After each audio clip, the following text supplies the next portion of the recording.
Hello students, I am Hina Verma और आज हम क्लास 5 का एक चैप्टर ले रहे हैं जिसका नाम है चैलेंजेस ऑफ लाइफ में आने वाले चैलेंजेस, ऐसे चैलेंजेस जिन्हें हमें फेस करना पड़ता है। ठीक है, अब क्या है चैलेंजेस ऑफ लाइफ स्टार्ट करने से पहले मैं आपको बता दूं कि मैं अपने चैनल पर रेगुलरली पोस्ट करती रहती हूँ वीडियोस। आप सबको जो जो डाउट होते हैं मैं उन्हीं पर वीडियोस अपलोड करती हूँ, और जो मेरे चैनल पे नए हैं उन्हें मैं बता दूं, अगर आपको कोई भी किसी भी सब्जेक्ट में डाउट हो, ठीक है, तो आप मुझसे पूछ सकते हैं। आप मेरे को कमेंट सेक्शन में बताइए, मैं आपको ज़रूर रिप्लाई करूँगी।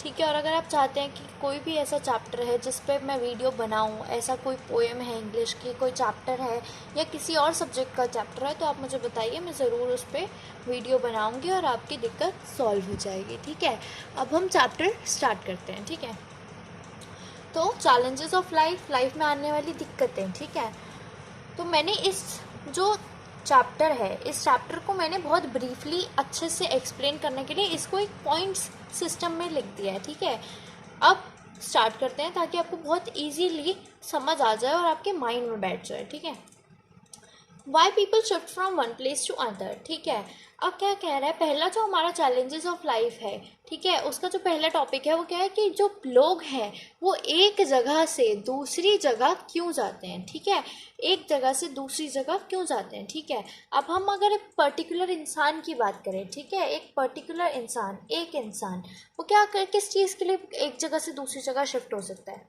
फॉर स्टडिंग, जैसे अगर मैं अब्रॉड जाना चाहूँ या मैं किसी इंडिया के किसी और स्टेट में जाना चाहती हूँ पढ़ने के लिए, ठीक है, तो क्या होगा, मैं अपनी जगह से किसी और स्टेट में जा रही हूँ, तो वो क्या हो गया, एक शिफ्टिंग होगी, right. For search of job या फिर जॉब का ट्रांसफ़र। ठीक है, अब जैसे मैं चाहती हूँ कि नहीं, मेरे को यहाँ पे जहाँ मैं अभी हूँ वहाँ पे मेरे को अच्छी जॉब नहीं मिल रही और मैं किसी और स्टेट में जाती हूँ, वहाँ मुझे एक अच्छी जॉब मिलेगी, तो मैं उसके लिए भी जा सकती हूँ। या क्या हो, अगर मैं किसी सिविल सर्विस वगैरह में हूँ, गवर्नमेंट जॉब में हूँ और मेरा ट्रांसफ़र हो जाए, तो क्या करना पड़ेगा, मुझे अपनी फैमिली के साथ या अकेले उस जगह जाना पड़ेगा, राइट। अब तीसरी चीज़ मैरिज, ये क्या हम देखते हैं, ये हम ज़्यादातर लड़कियों में देखते हैं कि क्या होता है हमारे इंडियन कल्चर में कि जब लड़कियों की मैरिज हो जाती है तो क्या होता है, लड़कियां अपने घर से, ठीक है, क्या होता है, दूसरे के घर चली जाती हैं जिससे उसकी शादी होती है ना। अब वो किसी एक स्टेट में हो या किसी अलग अलग स्टेट में हो या अलग अलग कंट्रीज में हो, क्या होता है, लड़कियों को माइग्रेट करना पड़ता है, एक जगह से दूसरी जगह जाना पड़ता है। चौथी चीज आती है माइग्रेशन। अब माइग्रेशन क्या होता है, अब हम सबको पता है एक जगह से दूसरी जगह जाने को ही हम माइग्रेशन बोलते हैं, पर वो क्या हो गया, one place to other place. ठीक है, लेकिन माइग्रेशन का असली मतलब क्या है, एक जगह से दूसरी जगह जाना, पर किसके लिए, बेटर फैसिलिटीज के लिए, ताकि आपको और अच्छी फैसिलिटीज, सुविधाएं या सर्विसेज मिल सके, राइट। अब क्या है, नेचुरल डिजास्टर। अब सोचो एक जगह पे कहीं फ्लड आ गया, कहीं साइक्लोन आ गया, कहीं अर्थक्वेक आ गया, तो क्या हो गया, सारी प्रॉपर्टी खराब हो गई।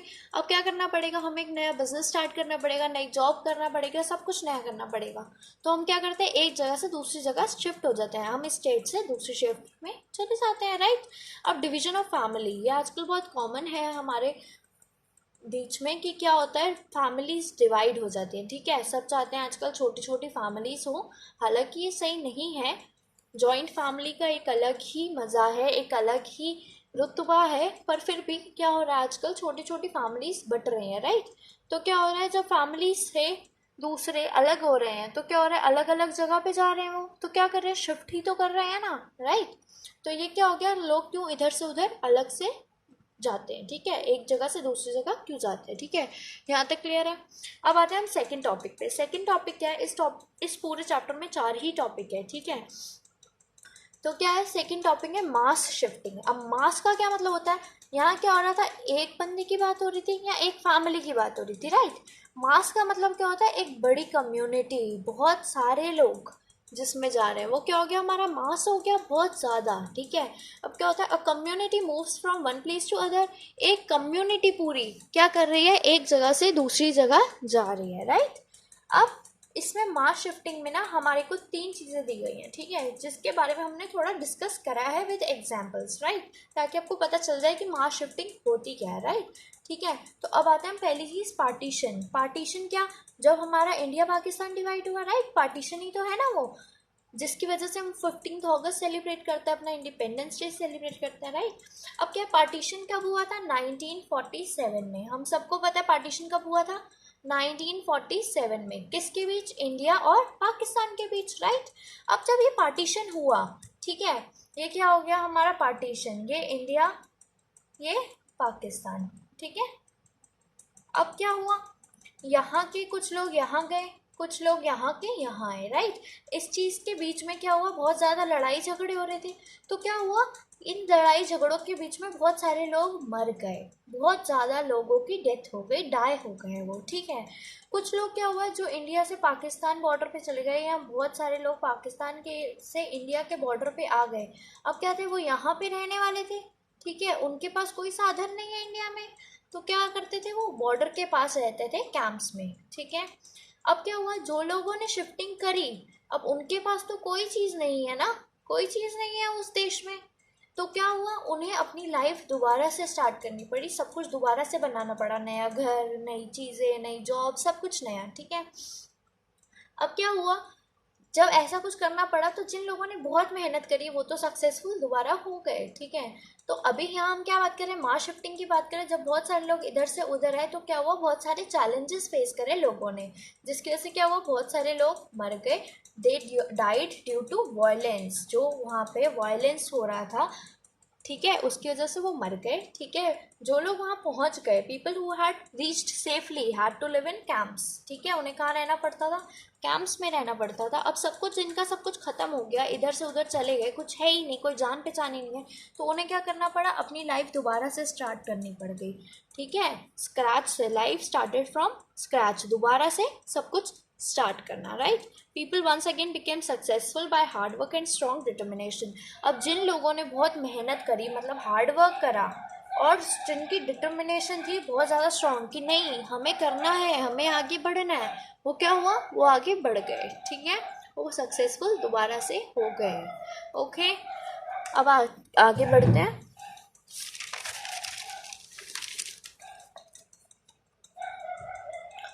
ठीक है, अब सेकंड चीज़ आती है हमारा नेचुरल डिज़ास्टर, ठीक है। नेचुरल डिज़ास्टर क्या होता है, जैसे अर्थक्वेक आना, फ्लड आना, ठीक है, हम सबको पता है क्या होता है नेचुरल डिज़ास्टर। डिज़ास्टर जो नेचुरली आ रहा है, ठीक है, वो नेचुरल डिज़ास्टर हो गया, ठीक है, सब कुछ खराब हो जाना, सब कुछ खराब हो जाना, ठीक है। अब क्या होता है, इसका एग्जाम्पल हमें दिया है ओडिशा का, ठीक है, ओडिशा नॉट ओडिशा, ठीक है। अब क्या हुआ है यहाँ पे, यहाँ बता रहे हैं कि जो गंजम डिस्ट्रिक्ट था एक ओडिशा में, ठीक है, वहाँ पे क्या हुआ, वहाँ पे ना फ्लड आ गया, ठीक है। और फ्लड क्यों आया, क्योंकि बहुत ज़्यादा हैवी रेन हो रही थी, और कैसी, कंटिन्यूअस, जो रुक ही नहीं रही थी, बहुत ज़्यादा रेन, बहुत तेज़ रेन और कंटिन्यूअस, जो रुकने का नाम नहीं ले रही थी। इसकी वजह से क्या हुआ, लोगों की सारी प्रॉपर्टी ख़त्म हो गई, सारा कुछ ख़त्म हो गया, उनका सारा बिजनेस, सारी चीज़ें ख़त्म हो गई, ठीक है। तो क्या हुआ, लोगों को एक जगह छोड़कर, अपनी जगह छोड़कर कहीं और जाना पड़ेगा, उसको क्या बोलेंगे हम, मास शिफ्टिंग। सिर्फ एक फैमिली तो नहीं गई होगी ना, बहुत सारी फैमिलीज गई होंगी, तो क्या हो गया, एक कम्युनिटी गई होगी, तो उसे हम क्या बोलेंगे, मास शिफ्टिंग, ठीक है। तो people from Ganjam district in Odisha displace to safer places. अब जब वो फ्लड आया, ठीक है, तो क्या हुआ, जब फ्लड आ रहा है, ठीक है, तो क्या हुआ, लोग सेफर प्लेसेस पे जाएंगे ना, ऐसे प्लेस पे जाएंगे जहाँ पे फ्लड नहीं आ रहा, अपने आप को बचाने के लिए। They lost all their property and kettles, ठीक है। अब जब फ्लड आया तो क्या हुआ, उनकी सारी प्रॉपर्टी खत्म हो गई, है ना, सब कुछ उजड़ गया, सब कुछ बर्बाद हो गया। एंड कैटल्स, ठीक है, अब कुछ लोग क्या होते हैं, कैटल्स वगैरह, गोट्स वगैरह रेयर करते हैं, ठीक है, उन्हें पालते हैं, ठीक है, तो वो भी सब चली गई। जब फ्लड वगैरह आया तो कुछ बचता थोड़ी ना है। अब क्या होता है, डिजास्टर वॉज फ्लड, जो वहाँ पे डिजास्टर आया था वो क्या हुआ था, फ्लड आया था, which was cause due to continuous rains. वो किसकी वजह से आया था, क्योंकि वहाँ पे बहुत ज़्यादा रेन हो रही थी, लगातार रेन हो रही थी, ठीक है। अब तीसरी चीज़ आती है गवर्नमेंट प्लान, ठीक है। गवर्नमेंट प्लान में क्या होता है, अब जैसे कभी कभार क्या होता है, अब हम जहाँ रहते हैं मेट्रोपॉलिटन सिटीज़ में, वहाँ पर एक्चुअली ऐसा नहीं देखा जाता, ज़्यादातर ये रूरल एरियाज़ की साइड देखा जाता है, जहाँ इंडस्ट्रीज़ वगैरह डेवलपिंग होती हैं, ठीक है। वहाँ क्या होता है, लोग जहाँ रह रहे होते हैं वहाँ पे गवर्नमेंट बोल देती है कि नहीं भाई, यहाँ तो रह ही नहीं सकते तुम, ये तो गवर्नमेंट की जगह है, ठीक है, यहाँ से तो तुम्हें हटना पड़ेगा, ठीक है। तो क्या होता है, इस वजह से बहुत सारे लोगों को अपना घर, मकान, सब कुछ छोड़ के जाना पड़ जाता है किसी और जगह, ठीक है, और वहाँ जाके उन्हें रहना पड़ता है, ठीक है, समझ रहे हो। अब क्या होता है गवर्नमेंट प्लान में, क्या government plans like construction of dams. अब जैसे बोलते कि यहाँ पे तो डैम बनना है, भाई ये तो गवर्नमेंट की ज़मीन है, यहाँ पे डैम बनना है तो हमें यहाँ से जाना पड़ेगा, तो यहाँ के लोगों को जाना ही पड़ेगा। Laying of railway tracks. अब गवर्नमेंट बोलते कि नहीं भाई यहाँ पे तो रेलवे ट्रैक बनेंगे, यहाँ तो रेल आएगी, ठीक है। या construction of new roads etcetera. यहाँ बोलते कि नहीं भाई यहाँ पे तो रोड बनेगी, नई रोडें बनेंगी ताकि क्या हो, ट्रेड हो सके अच्छा खासा, ठीक है। तो क्या होगा, लोगों को एक जगह से दूसरी जगह जाना पड़ेगा, मास शिफ्टिंग होगी, ठीक है। अब क्या होता है, ऐसे ही एक एग्जांपल दे रहे हैं, ये कह रहे हैं कि जो सरदार सरोवर डैम है, ठीक है, ये एक डैम है जो कहाँ है, नर्मदा रिवर के पास है, ठीक है। कहाँ है, नर्मदा रिवर के पास है, ठीक है। जब वो डैम बना तो क्या हुआ, लाखों लोग जो वहाँ पे रहते थे उन्हें क्या करा, डिस्प्लेस कर दिया गया, उन्हें वहाँ से जाना पड़ गया, ठीक है।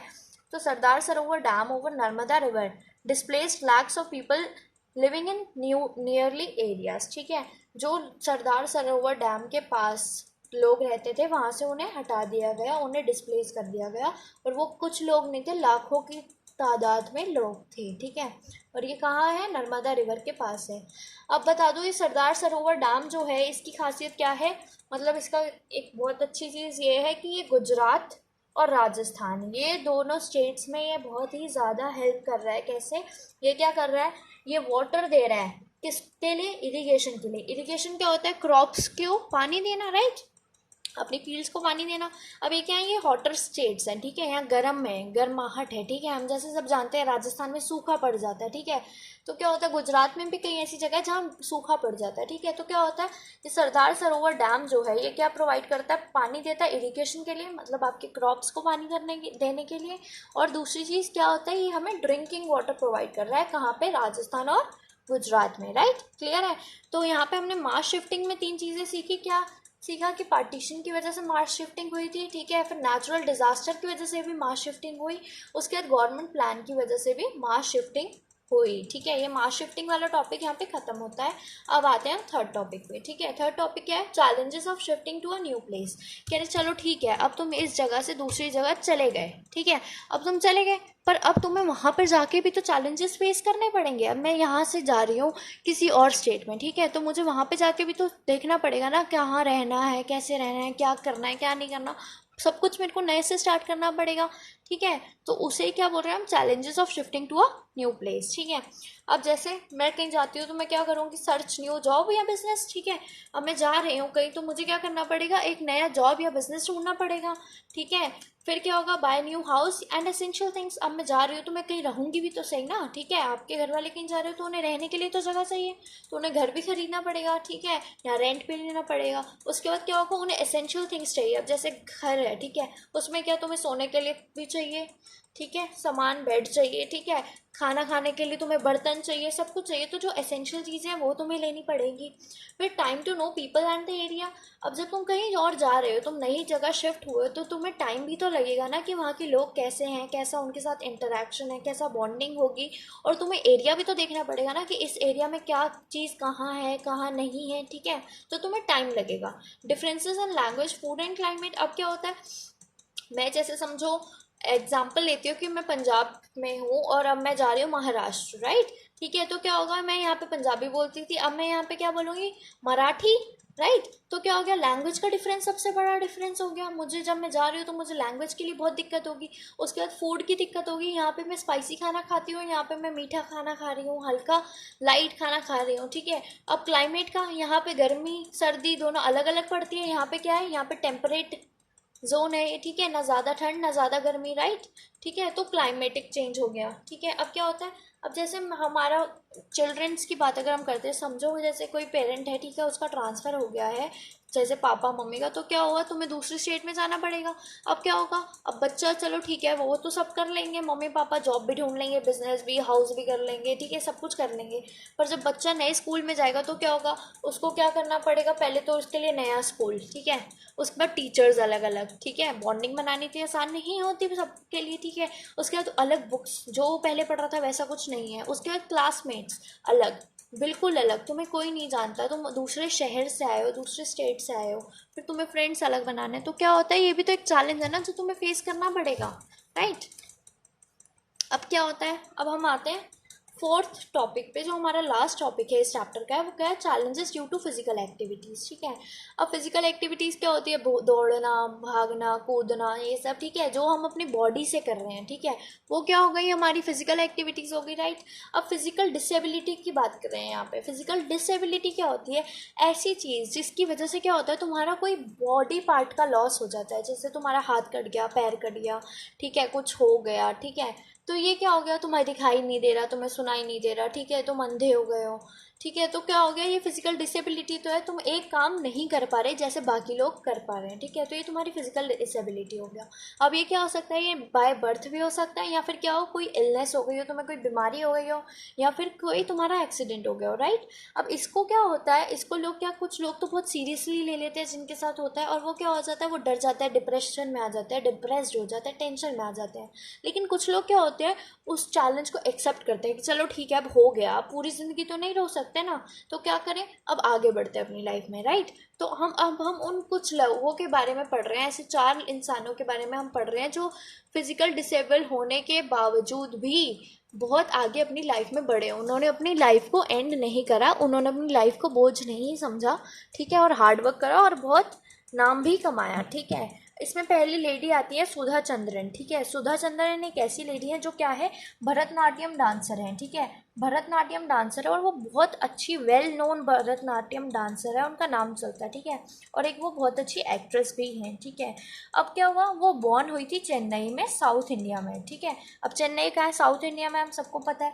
उन्होंने क्या करा था, उन्होंने एमए करी थी, ठीक है, एमए करी थी कहाँ पे, मुंबई में करा था, मीठीबाई कॉलेज से, ठीक है। उनका एक एक्सीडेंट हो गया था जिसकी वजह से उनकी एक टांग काटनी पड़ गई थी।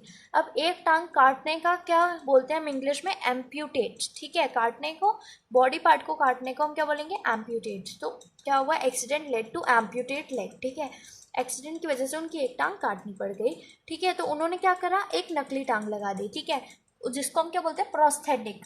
प्रोस्थेटिक का मतलब होता है आर्टिफिशियल या फिर नकली, ठीक है। तो उन्होंने एक नकली टांग लगवाई, जिसकी वजह से क्या हुआ, उसके बाद उन्होंने बहुत मेहनत करी, ठीक है, उन्होंने डांस परफॉर्म करा, और वो बहुत अच्छी भरतनाट्यम डांसर के नाम से जानी जाती है।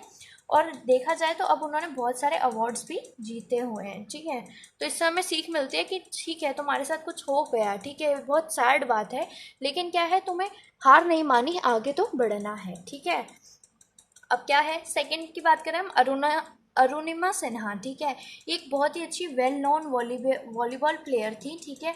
लेकिन क्या हुआ, इनकी भी एक टांग काट दी गई, ठीक है, काट दी गई नहीं, क्या हुआ, इनकी टांग कट गई। कैसे कट गई, ये क्या थी, ये एक ट्रेन में चल रही थी, ठीक है, ट्रेन में थी ये, और वहाँ पे कुछ रॉबरर्स आए, ठीक है।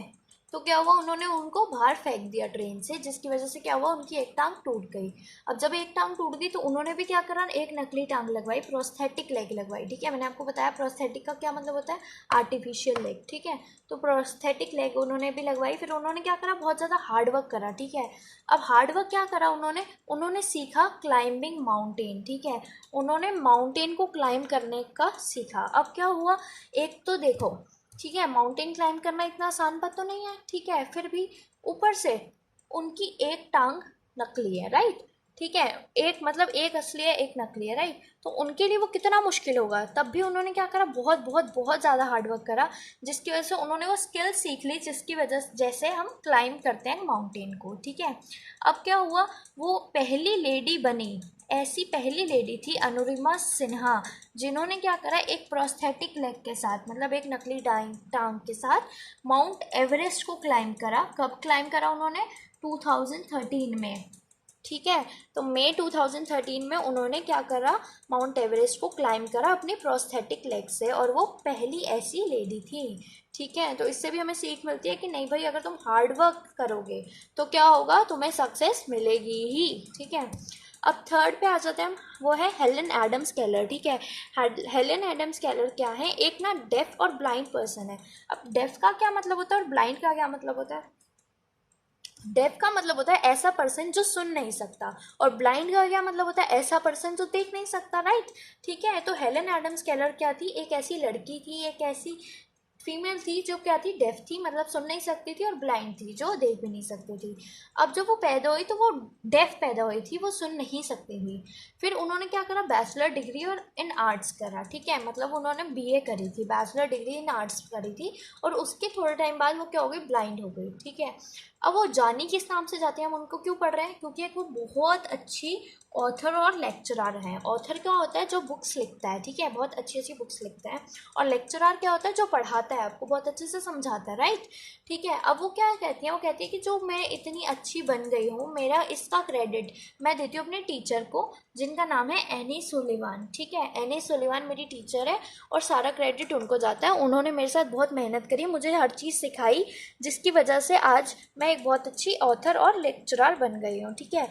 अब एनेट सुलिवान जो हैं, जो हेलन एडम्स केलर की टीचर हैं, उनके ऊपर क्या बनी, 2 फिल्म्स बनी है, ठीक है, एक इंटरनेशनल और एक नेशनल, ठीक है। इंटरनेशनली मतलब बाहर से क्या बनी है, द मिरेकल वर्कर, ठीक है, पहली फिल्म द मिरेकल वर्कर, और दूसरी फिल्म हमारी इंडिया में बनी है, मतलब वो क्या थी, हमारी इंडियन फिल्म थी, ठीक है, और उसका क्या नाम था, ब्लैक, क्या नाम था, ब्लैक, ठीक है। समझ आ रहा है आपको। अब आगे बढ़ते हैं, हमारा लास्ट पॉइंट, ठीक है, यहाँ पे चैप्टर ख़त्म हो जाएगा हमारा, ठीक है। तो अब आते हैं 4th, स्टीफन हॉकिंग के बारे में हम पढ़ रहे थे, ठीक है। तो स्टीफन हॉकिंग क्या है, स्टीफन हॉकिंग एक बहुत ही जाने पहचाने फिजिसिस्ट है, ठीक है, जाने पहचाने फिजिसिस्ट क्या होते हैं, एक साइंटिस्ट की तरह ही होते हैं, ठीक है। अब क्या हुआ, वो उनके बारे में हम क्यों पढ़ रहे हैं, वो क्या था, उनको बहुत ज़्यादा पैरालिसिस हुए थे, ठीक है। पैरालिसिस क्या होता है, जब आपकी बॉडी का पार्ट काम करना बिल्कुल बंद कर देता है, ठीक है, तो उसे हम क्या बोलते हैं, पैरालिसिस बोलते हैं। जब वो 21 साल के थे तो उन्हें एक हेड इंजरी हुई थी, ठीक है, सर पे उनको एक चोट लगी थी, जिसकी वजह से वो पैरालाइज्ड हो गए थे, ठीक है, ठीक है। उसके बाद उन्होंने क्या करा, उन्होंने एक बुक लिखी, ठीक है, और उस बुक का नाम था a brief history of time. क्या था, a brief history of time. अब ये ऐसी बुक थी जिसकी वजह से वो वर्ल्ड वाइड फेमस हो गए, पूरी दुनिया में वो फेमस हो गए, ठीक है।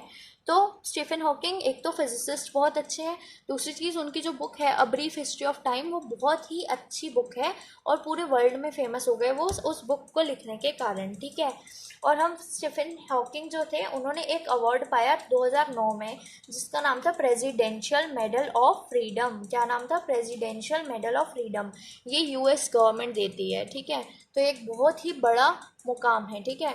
तो क्या है, स्टीफन हॉकिंग को क्या मिला 2009 में, 2009 में उन्हें प्रेसिडेंशियल मेडल ऑफ फ्रीडम मिला। आई होप यहाँ पे हमारा चैप्टर ख़त्म हो गया। आई होप आपको बहुत अच्छे से समझ आया होगा। अगर आप चाहते हैं मैं ऐसी वीडियोस बनाऊं तो आप प्लीज़ मुझे कमेंट सेक्शन में बताइए कि आपको मेरी वीडियोस कैसी लग रही है, आपको समझ आ रहा है या नहीं आ रहा। और अगर आपको कोई भी डाउट है तो आप मुझसे ज़रूर पूछिए, मैं आपको ज़रूर रिप्लाई करूँगी। आप चाहते हैं कि मैं कोई भी चैप्टर या कोई भी पोएम या कुछ भी, जो भी आपको समझ नहीं आ रहा उस पर वीडियो बनाऊं, तो आप मुझे ज़रूर बताइए, मैं आपका रिप्लाई ज़रूर करूँगी, और होपफुली मैं आपका वीडियो जल्द से जल्द अपलोड कर दूँगी। और प्लीज़ अगर आपको भी मेरी वीडियोस पसंद आ रही है तो मेरे चैनल को लाइक कीजिए, सब्सक्राइब ज़रूर कीजिए, और नीचे कमेंट सेक्शन में बताइए आपको मेरी वीडियोस कैसी लग रही हैं, और जो जो डाउट्स हैं आप मुझसे ज़रूर पूछिए। Thank you so much students, I hope आपको बहुत अच्छे से समझ आया होगा।